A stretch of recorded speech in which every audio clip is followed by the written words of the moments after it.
Hay una iglesia preciosa que la Biblia describe así, como cuerpo y familia de Cristo, allí donde yo me convertí.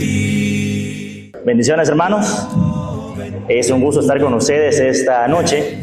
Quiero invitarles a que busquemos en nuestras Biblias y nos ubiquemos en el Evangelio de Juan, capítulo 15. Nuestra reflexión esta noche estará basada en este capítulo.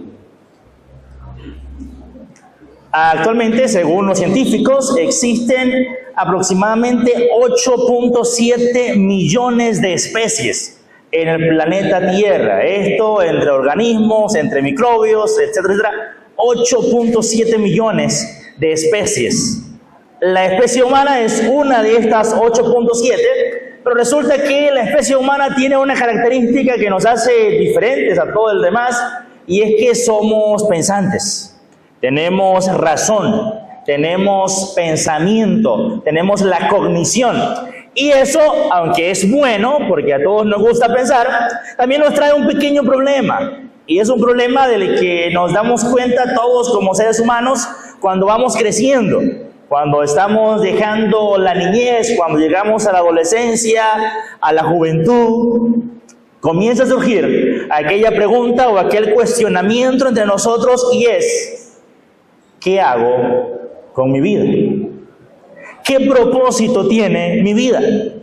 Si usted lo recuerda, cuando uno es niño, esta pregunta no existe.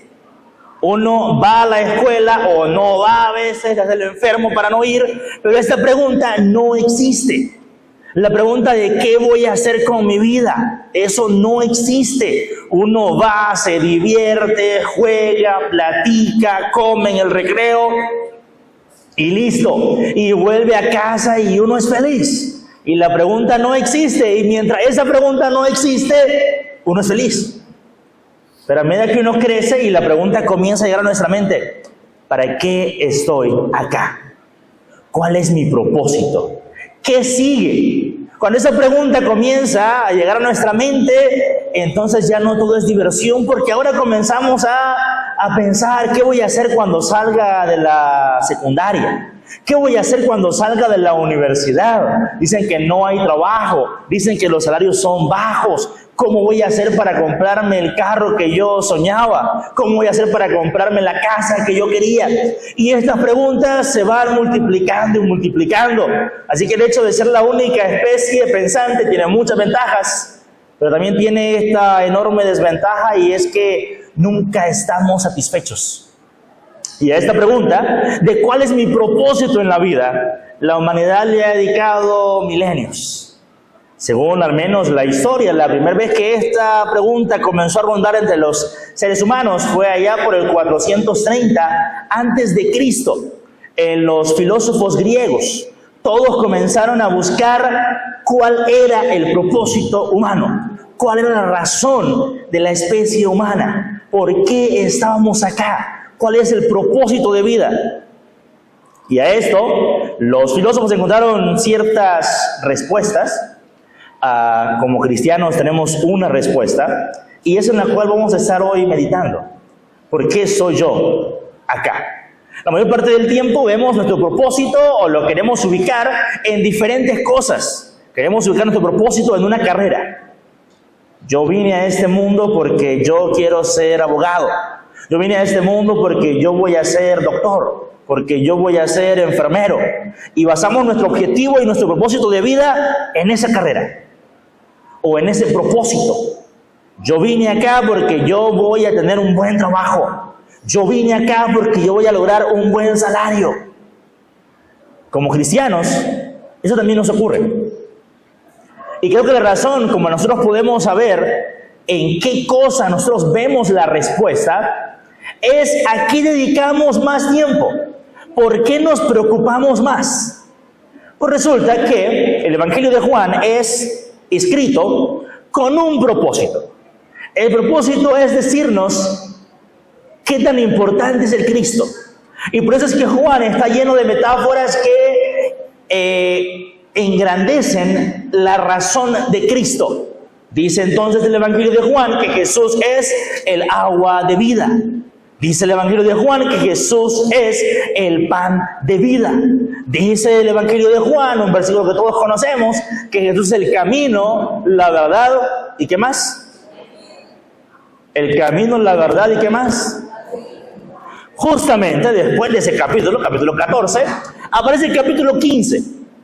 Pero algo que también tenemos que tener en cuenta para este capítulo es que Jesús está despidiéndose de los apóstoles. Desde el capítulo 13 tenemos un contexto íntimo entre sus apóstoles y él. A estas alturas ya Judas se ha ido, así que tenemos a los 11 y a Jesús. Pero tenemos un momento de intimidad en el cual Jesús tiene que despedirse de ellos. Ya no voy a estar acá, ya no me van a ver, ya no voy a estar con ustedes. Pero entonces Jesús también quiere recordarles lo importante que es Él para ellos. Y vamos a comenzar a leer lo que dice la Escritura en Juan capítulo 15, verso 1 y 2. Yo soy la vid verdadera, y mi Padre es el labrador. Todo pámpano que en mí no lleva fruto, lo quitará. Y todo aquel que lleva fruto, lo limpiará para que lleve más frutos. Ustedes ya están limpios por la palabra que les he hablado. Vamos a hacer una pausa por acá y luego continuaremos leyendo unos versículos más. Creo que nosotros tenemos una desventaja enorme en referencia a los apóstoles. Y es que los apóstoles durante 3 años aproximadamente tuvieron la oportunidad de compartir con Jesús todo el tiempo. Y yo quiero que usted piense, creo que acá justamente entra, ¿verdad?, la importancia de la iglesia, cómo nosotros somos regulados, nos autorregulamos cuando estamos con más personas de la iglesia. Por ejemplo, si usted tiene un mal vocabulario, cuando está acá, se regula, se abstiene de ese mal vocabulario. Si usted tiene determinadas prácticas no correctas, cuando está con alguien de la iglesia, usted se abstiene de eso. No lo hace. ¿Por qué? Porque hay alguien ahí cerca que nos está viendo. Pues Jesús era eso para los apóstoles. Durante 3 años, los apóstoles estaban regulados, su forma de vivir, su forma de ser, porque Jesús, porque el Cristo, estaba con ellos. Y yo creo que usted piense, ¿verdad?, como cristianos y como seres humanos, criticamos mucho. ¿Amén? ¿Ha criticado usted? Regálame un amén sincero desde el corazón. ¿Ha criticado usted alguna vez? ¿Amén? Me encanta estar entre criticones, me siento bien. Pero imagínese usted que está por ahí, ¿verdad?, a punto de lanzar una crítica contra alguien y de pronto se acuerda, híjole, aquí está Jesús. Jesús me va a regañar. Estaba a punto, ¿verdad?, de hablar mal de alguien, estaba a punto de soltar un chisme, pero es que ahí está Jesús. ¿Qué me va a decir Jesús cuando escuche que ando de chismoso? ¿Me va a regañar? No, mejor me quedo callado. Mejor cuento el chisme otro día. Entonces imagínense cómo Jesús los regulaba a ellos, pero el problema es que en estos capítulos, como dije, Jesús se está yendo. Jesús se está despidiendo. Y decía, nosotros probablemente tenemos esta desventaja, y es que no gozamos de la oportunidad de tener a Cristo en nuestras vidas allí, físicamente, que lo podamos ver, porque Dios está en todo lugar, amén. Pero no es lo mismo, dice usted, porque es que yo no lo miro. No es lo mismo, ¿verdad?, decir esté en todo lugar, pero soltamos el chisme. Esté en todo lugar, pero soltamos la crítica. No sería lo mismo si lo miráramos por ahí físicamente, si nos pudiera regañar físicamente. Pero entonces Jesús comienza con esta metáfora de qué tan importante es Él para los apóstoles. Pero es que recuerde, Él ya no va a estar con ellos, al igual que no está con nosotros. Aún así, Jesús usa esa analogía de la vid y las ramas. La vid es la planta de las uvas. Estoy seguro que esta parábola o esta analogía usted ya la ha escuchado muchas veces. Pero acá el propósito que tiene Jesús es justamente marcar a sus apóstoles. Yo ya no voy a estar con ustedes físicamente. pero ustedes me necesitan. Ustedes tienen que seguir conmigo. El mensaje para nosotros es exactamente el mismo. Cristo no está entre nosotros físicamente, pero nosotros dependemos de Él. Es necesario, es indispensable Cristo en nuestras vidas. Y quiero que en esta analogía usted piense lo que Jesús nos está diciendo. O sea, ¿qué rama puede vivir sola? No se puede, es imposible. Quiero compartirles una historia para que tal vez intentemos comprender un poco lo que está ocurriendo por acá. ¿A ustedes les gustan las historias? ¿Amén? Voy a preguntar, ¿a ustedes les gustan las historias? Dicen que a los que les gustan las historias son chismosos. Pero se las voy a contar, no los voy a dejar con la curiosidad. Fíjense que cuando yo estudié en Baxter hace algunos años, ya salí hace 4 años de Baxter, pero pareciera que fue hace poco. Mientras estaba allí, yo tengo un amigo, actualmente es, diría yo, mi mejor amigo. Él es mexicano, nos hemos visto solo una vez desde que nos graduamos, pero tenemos comunicación casi diario, para bromear, a veces para reflexionar de la Biblia también, pero tenemos comunicación. Sin embargo, cuando él llegó a Baxter, cuando ambos llegamos a Baxter en 2018, de entrada fue que nos caímos bien. De entrada nos hablamos y nos teníamos cariño, salíamos juntos, los dos éramos gastones, y no hay nada más que una de las personas, ¿verdad?, que ser gastones, los dos. Entonces ambos llegamos a Baxter con un dinero ahorrado y los dos gastones. Primer fin de semana, vámonos al mall, ¿verdad?, al centro comercial, 1000 lempiras. Al siguiente fin de semana el otro, vamos, ahora invito yo, y ahí estuvimos un mes, nos trajeron unos ahorros, ¿verdad?, y después nos quedamos en la quiebra, se acabó la gastadera. Pero los primeros 2-3 meses probablemente fuimos muy buenos amigos, hasta que llegaron los exámenes finales del primer bimestre, porque resulta que ambos éramos muy competitivos y muy orgullosos. Y entonces cuando las notas llegaron, la división surgió, porque era, ¿verdad?, así como el rival visible. Yo lo sentí así, él lo sintió así de mi parte, y entonces nos separamos. Y por el resto del tiempo, durante todo ese primer año, él y yo no nos hablábamos. La amistad se rompió por completo. Y era tan así porque, gracias a Dios, ¿verdad?, éramos buenos estudiantes ambos. Entonces, era tan así que cada uno jalaba para su lado ciertos amigos del grupo. Y entonces salían por un lado unos y por otro lado los otros. Pero él y yo no nos hablábamos. Lo más que podíamos hacer era un hola, ¿verdad? Y usted sabe, ¿no? Como lo hacemos también en la iglesia a veces. Lo más políticamente posible, ¿verdad? Bendiciones y nada más. Así durante todo un año. Pero luego, al siguiente año, fíjese usted cómo es Dios a veces, ¿verdad?, de terrible con uno, que nos ponen de compañeros de cuarto a ambos. No nos hablábamos, no nos aguantábamos, y nos ponen a compartir cuarto, a estar juntos.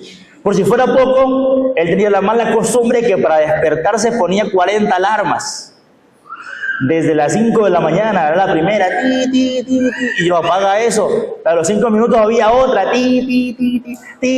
porque a él le costaba despertarse, entonces se despertaba con la número 20. Y yo más hastiado, ¿verdad?, la situación, pidiendo cambio de cuarto, no me lo dieron, lo pidió él también, tampoco nos lo dieron. Pero llegó un momento en que una enamorada de él habló con ambos. Creo que fue vergonzoso para ambos, ¿verdad?, que su novia viniera, ¿verdad?, a ponernos quietos, a calmarnos. Nos dio una pequeña exhortada por ahí. Pero recuerdo que algo que nos dijo, que fue lo que marcó y es la razón por la cual les cuento esta historia, es que nos dijo: ¿ustedes nunca han leído la Biblia? Y lo primero que uno siente cuando le dicen esa frase, ¿verdad? Es como que le tocan el ego. Como que no le he leído, si la leo todos los domingos que voy a la iglesia, ¿verdad? Y nos dice, ¿no saben ustedes que ustedes solo son ramas? Y dijo, sí, tú eres inteligente, nos dijo a ambos, tú eres inteligente, sí, tú te va bien en clase, también a ti, sí, tú haces bien esto, tú también, pero son ramas. Cristo es lo importante. Ustedes sin Cristo no son nada. Y las ramas, nos dijo, no se pueden andar peleando entre sí. Repito, creo que fue algo muy vergonzoso en su momento, pero nos hizo recapacitar a ambos. Y a partir de ese momento, y hasta el día de hoy todavía, ¿verdad? Somos muy buenos amigos. Gracias a Dios. Pero creo que hoy usted tenga esta pregunta en mente. ¿Qué soy yo sin Cristo? ¿Para qué sirvo yo sin Cristo? Continuamos leyendo, dice la Escritura, versículo 4. Permanezcan en mí y yo en ustedes. Así como el pámpano o la rama no puede llevar fruto por sí mismo si no permanece en la vid, así tampoco ustedes si no permanecen en mí. Y repite la misma idea. Yo soy la vid y ustedes los pámpanos. El que no permanece en mí y yo en él, el que permanece en mí y yo en él, este lleva mucho fruto, porque separados de mí, ustedes nada pueden hacer. Pues se escucha la lectura un poquitín diferente, ¿verdad? Estoy usando Reina Valera, pero versión 2015. Separados de mí, nada pueden hacer. Inicié introduciéndome con que somos la única especie que se pregunta ¿qué hago acá? Y la verdad es que probablemente usted ya se dio cuenta, y es que nosotros nunca estamos satisfechos. Nos ponemos una meta y la conseguimos y queremos otra cosa. Nos ponemos un propósito y lo conseguimos y luego queremos otro. Es imposible satisfacernos. Queríamos un salario de determinada cantidad, si lo conseguimos, ¿qué pasa? Los 2 meses queremos otro aumento. Somos insaciables. Se compró el teléfono que salió este año, ¿verdad? Pero es que, hermano, ya viene otro el próximo año. Y yo nunca está contento. Y eso nos pasa a todos. A todos. Nunca estamos felices, satisfechos. Pero es que se nos olvida algo. Y es que usted y yo tenemos un propósito. Y ese propósito es con Dios. Ese propósito no es solos. Es por esa razón que nada de este mundo nos puede satisfacer, porque al final todo lo que tenemos en el mundo es temporal. Y es imposible que algo temporal nos satisfaga. Porque nosotros no somos temporales. Porque usted y yo somos seres eternos. Porque usted y yo somos seres hechos para la eternidad. Así que algo temporal no nos puede satisfacer. ¿Por qué? Porque justamente es temporal. Los teléfonos nos pueden satisfacer por un momento. Una compra de algo nos satisface por un momento. Pero tarde o temprano eso se daña. Se puede comprar la mejor casa y tarde o temprano tiene que darle mantenimiento. No va a estar eternamente perfecta la casa, no, tiene que pintarla, tiene que hacerle sus pequeñas reparaciones con el tiempo, porque nada es eterno. Pero la pregunta más grande que yo quiero que usted se haga hoy es: ¿en qué está basada su vida? ¿En qué está conectada su vida? Porque la analogía acá es: la rama sin Cristo no funciona. La rama sin la planta, sin el tronco, no sirve para nada. Yo creo que entendamos la importancia de esta, o lo fuerte de esta analogía. Probablemente algunos de los que estamos acá, porque como decía al inicio, ¿verdad?, ve que no todos son tan jóvenes como yo. Así que probablemente algunos se acuerdan de que esto realmente no existía cuando éramos niños, ¿verdad? ¿Amén? ¿Cuándo dicen amén? Yo no soy tan mayor como veo algunos de ustedes, ¿verdad? Sin ofender. Pero yo todavía me acuerdo que cuando yo era niño estaban aquellos teléfonos, ¿verdad? Que uno le daba vuelta. Estaba tan pequeño que la verdad nunca entendí cómo funcionaban, pero sí me acuerdo de ellos porque se miraban bien divertidos, la verdad. Ahora, estos teléfonos siempre tenían que estar conectados. Si estaban desconectados, ¿verdad? No servían para nada. Con el tiempo, afortunadamente salieron teléfonos mucho más fáciles, mucho más accesibles, para que uno ande en su bolsillo. Aún así, necesitan de la conexión. Necesitan energía eléctrica. Cada cierto tiempo tienen que estarlos cargando. Máximo si es iPhone, dicen, ¿verdad? Cada cierto tiempo tiene que estarlo conectando a la energía. Si nos quedáramos sin energía, ¿verdad? Y justamente todo el apocalipsis o películas de apocalipsis muestran eso, ¿verdad? Si nos quedamos sin energía, nos quedamos sin celulares. ¿Por qué? Porque necesita electricidad, necesita ser cargado.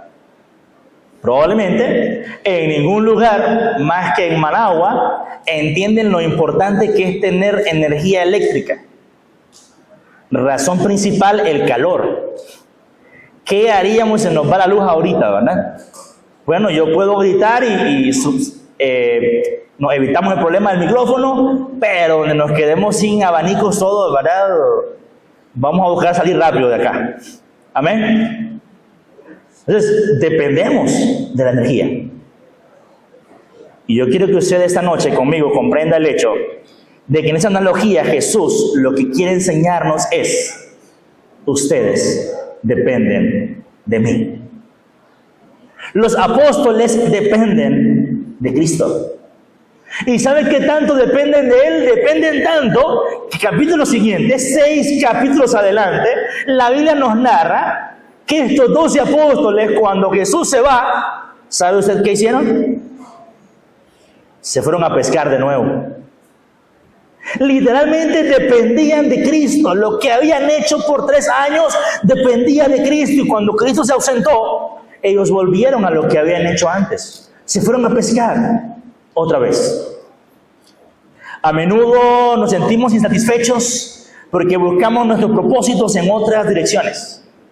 A menudo la vida nos distrae de Dios. Es paradójico que vivimos en una generación o en una sociedad, al menos en nuestro país, que es una sociedad muy creyente. Es una sociedad con un porcentaje de ateísmo muy bajo. Pero paradójicamente, el porcentaje de personas que buscan a Dios es muy poco. El porcentaje de creyentes es súper elevado. Si usted va por la calle y pregunta, ¿usted cree en Dios? ¿Usted cree en Dios? Probablemente 1 de cada 1000 le va a decir que no. Pero si comienza a preguntar, ¿y usted va a la iglesia? ¿Y usted va a la iglesia? El porcentaje, verá usted cómo comienza a disminuir. Porque la gente cree en Dios, pero no lo busca. Y usted y yo muchas veces estamos en la misma situación. Creemos en Dios, lo respetamos como un ser todopoderoso, pero no sentimos que nuestra vida dependa de Él. Y eso es por la simple y sencilla razón de que estamos equivocados. Que creemos que podemos encontrar sentido o propósito en otras cosas. Y no hay peor engaño en nuestra mente que ese. Nada en este mundo nos puede dar satisfacción. Porque usted y yo fuimos hechos para depender de Dios. Porque usted y yo somos creación y fuimos hechos para depender de nuestro Creador. Continúa diciendo la Escritura, versículo 6. El que no permanece en mí será desechado como pámpano o como rama, y se secará y será recogido y arrojado al fuego, y allí arderá. Si permanecen en mí y mis palabras permanecen en ustedes, pidan todo lo que quieran y se les concederá. En esto es glorificado mi Padre, en que lleven mucho fruto y sean así mis discípulos. Estos pequeños pasajes que hemos leído quiero dividirlos en 3 secciones. Y quiero que usted se lleve estas 3 ideas principales. Número 1, Jesús establece el punto de dependencia. Sin mí no son nada. Yo soy la vid y ustedes son simples ramas. Y como ramas necesitan a la vid, necesitan a la planta. Número 2, ¿qué son ustedes? Sin la planta. ¿Qué son ustedes? Sin la vid. Dice el Señor, no son nada. Separados de mí, nada podéis hacer. Pero número 3, y esto creo yo que es lo que nos va a hacer darnos cuenta si usted realmente está en Cristo. Porque fíjese que nosotros somos tan, diría, increíbles a veces, que nos autoengañamos muy fácil. Y a veces creemos que con lo más mínimo estamos bien con Dios. ¿Y su relación con Dios cómo está? Bueno, mire, yo la verdad, yo no me reúno, yo no voy a la iglesia, yo no me he bautizado. Pero ¿sabe qué? Yo creo en Dios. Pero ¿sabe qué? Yo oro en mi casa. Pero ¿sabe qué? Yo leo la Biblia. Y nos hacemos un autosabotaje nosotros solos. Nos autoengañamos y creemos que con eso, listo, ya estamos bien con Dios. No nos autoengañemos. Y justamente acá es donde va la tercera parte en la que le digo que podríamos dividir esta analogía. Dice el Señor, si están conmigo, van a llevar fruto. Si ustedes permanecen en mí, pero hace una relación también muy importante que quiero volver a leerla, verso 7. Si permanecen en mí y mis palabras permanecen en ustedes. Mire usted qué importante. Si permanecen en mí, no, sí, yo permanezco en el Señor. Yo le creo, yo le oro. No. Pero es que añade algo más él. Y si mis palabras permanecen en ustedes. No se trata solamente que yo diga yo creo en Dios. No, todo el mundo cree en el Señor prácticamente. Se trata de que usted piense, ¿realmente usted está viviendo su vida como si dependiera de Dios? ¿Realmente usted está viviendo su vida humillándose ante su Creador y reconociendo, yo dependo de Dios? Sin Él yo no soy nada. En mi opinión, el bautismo, la obediencia al Señor significa exactamente eso. Es humillarme y decir, yo sin Dios no soy nada. Yo sin Dios no puedo hacer nada para salvarme. Necesito de su perdón, necesito de su salvación, necesito de ese regalo. Y como yo lo necesito, voy a hacer lo que Dios me diga. Voy a hacer lo que Dios me pida. Necesito eso. Y si Él me pide hacer esto, lo hago porque yo lo necesito. No es un lujo, no es algo de que si lo hago bien y si no, lo necesito. Porque hay una sola vida. Amén. Juan 14:6, que citaba al inicio, que lo conocemos de memoria, dice que Jesús es el camino, la verdad y no es un camino, es el camino. No hay más caminos a la salvación, solamente Jesús. No hay más verdades, no hay otras cosas con que encontrarle sentido a la vida. Él es la verdad, la única. Y Él es la vida. Separados del Señor no podemos hacer nada. Pero además el versículo 6 que leímos hace un momento nos comenta cuál es la consecuencia de no estar juntos a la planta. Dice el versículo 6, el que no permanece en mí será desechado como pámpano, se secará y será recogido y arrojado al fuego. Allí arderá. Una verdad que tampoco hay que discutir porque todos conocemos y todos sabemos. Quien está bien con Dios va al cielo. Amén. Amén. ¿Siguen conmigo todavía? Y quien está mal con Dios va al infierno. Amén. Es algo que no necesita discusión, algo que todo el mundo sabe. Pero que Jesús, a través de esta parábola, le recuerda a sus discípulos. ¿Ustedes quieren estar conectados a mí? ¿Quieren depender de mí? ¿O quieren hacerlo ustedes solos? Si dependen de mí, dice él, pidan lo que quieran al Padre y se los va a dar. Pero si quieren estar solos, también no hay problema, decisión suya. Van a acabar ardiendo en fuego.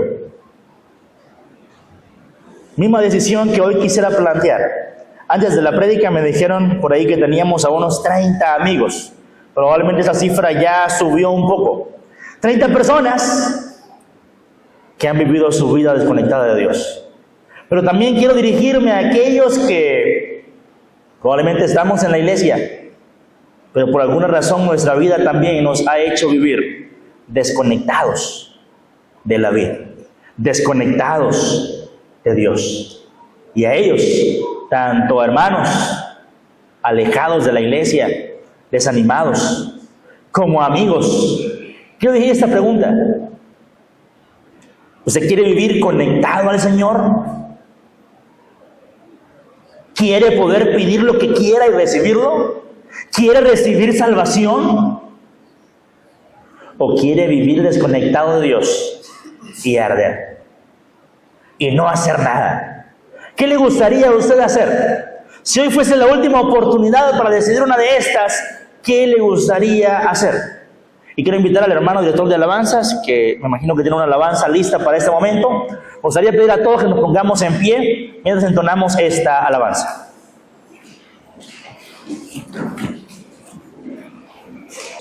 Cuán tiernamente nos está llamando, Cristo a ti y a mí, el que se estrella con brazos abiertos, llama a ti y a mí. Venid, venid, si estáis cansados, venid. Cuán tiernamente nos está llamando, ya pecadores, venid. Amén.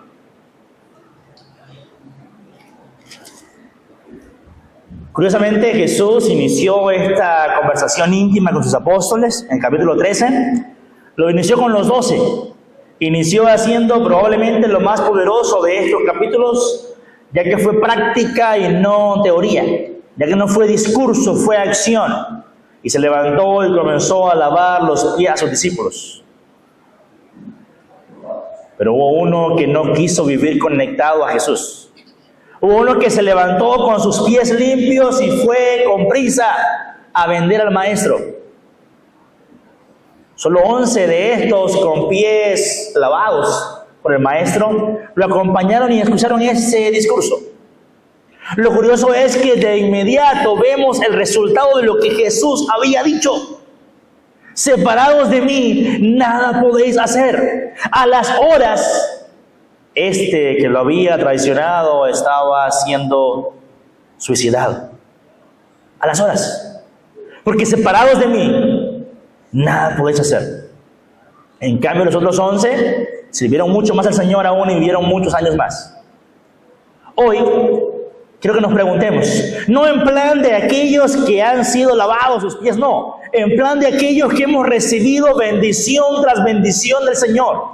Porque mientras nosotros nos preocupamos por buscarle sentido a la vida y por ponernos metas y proyectos y cosas, mientras todo eso pasa por nuestra mente, Dios simplemente sigue bendiciéndonos y bendiciéndonos y dándonos y dándonos, y si le pedimos algo nos lo sigue dando y nos sigue bendiciendo, y gracias a eso usted y yo estamos hoy acá, porque Dios nos ha bendecido. Amén. Así como aquellos que nuestros pies no han sido lavados, pero hemos sido bendecidos por Dios toda nuestra vida. Quiero que se pregunte usted, ¿qué hará con esa bendición que el Señor le ha dado? ¿Se levantará de aquí presuroso, con prisa, para seguir pecando? ¿Para seguir alejado de Dios? ¿Para seguir desconectado del único camino a la salvación? ¿O hoy, al fin, se va a humillar al Señor? ¿O hoy al fin va a reconocer que separado de Él no puede hacer nada. No tendré mucho tiempo de pie, solamente quiero leer este versículo y con él terminamos. Dice la Escritura en Hebreos, capítulo 3, versículo 10. Perdón, Hebreos 3, 7. Por eso, como dice el Espíritu Santo, si ustedes oyen hoy su voz, no endurezcan su corazón. Usted hoy, amado amigo, llamado hermano, que ha estado desconectado de Dios, que ha vivido su vida pensando en otras metas, en otros propósitos, en otras razones, usted hoy ha escuchado la voz de Dios. Hoy Dios le ha dicho, dependes de mí. Hoy Dios le ha dicho, ¿quieres ir al cielo? Ven a mí, conéctate a mí. ¿Qué quiere decir usted con el Señor? ¿Quiere vivir conectado a Él? ¿O quiere seguir desconectado como ha vivido su vida? Si alguien de nuestros amigos o hermanos que se han desanimado quiere reconectar su vida al Señor, o quiere conectar su vida a Dios a través del bautismo, quiero invitarle a que se quede en pie mientras todos los demás hermanos pueden tomar asiento.